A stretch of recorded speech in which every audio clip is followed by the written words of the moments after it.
இந்த 6 மாதத்தில் John to ஜூன்ல குருவனுடைய தாக்கத்தினால் நமக்கு பறவையினால் வரக்கூடியது.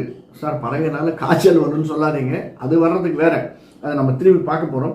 நமக்கு நல்லதும் வரும். இதையெல்லாம் சமாளிப்பதற்கு நமக்கு முக்கியமாக நம்முடைய இது என்னன்னா, குரு அப்படின்னாலே தட்சிணாமூர்த்தி தான்.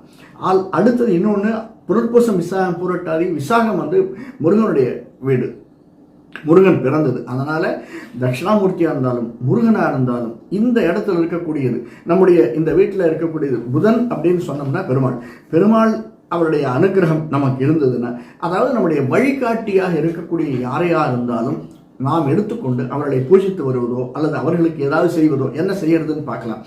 இப்படியாக நமக்கு இருந்ததுன்னா என்னென்ன பலன்கள் நமக்கு உண்டு. இதற்கு அடுத்தது நமக்கு வரக்கூடிய சின்ன சின்ன விஷயம், லிவர் ப்ராப்ளம் வரலாம் சார்.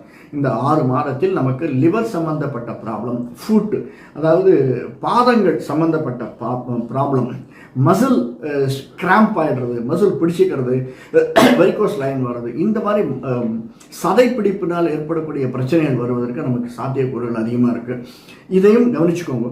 இப்போ அடுத்து நம்ம முக்கியமாக பார்க்கறது, நமக்கு இப்போ சூரிய திசையாக இருந்தால் என்ன சார் இருக்கும்? சூரிய திசையாக இருந்தால் சூரியனுக்கு லாபஸ்தானத்தில் இருக்கார் குரு. சூரியனுக்கு லாபஸ்தானத்தில் இருக்கிறதுனால சூரியன் இப்போ அவர் 9ஆம் பார்வையாக சூரியன் மாசி மாதம் கும்பத்திற்கு வரும்போது அந்த இடத்தை பார்க்கறதுனால நிச்சயமாக நமக்கு சூரிய திசையில் இருப்பவர்களுக்கு ஒரு சின்ன ஏற்றம் அதிகமாக இருக்கும் சார். சூரியனில் என்ன ஏற்றம் இருக்குன்னா, கல்யாணம் ஆகாதவர்கள் கல்யாணம் ஆவதற்கும், குழந்தை இல்லாதவர்களுக்கு குழந்தை பிறப்பதற்கான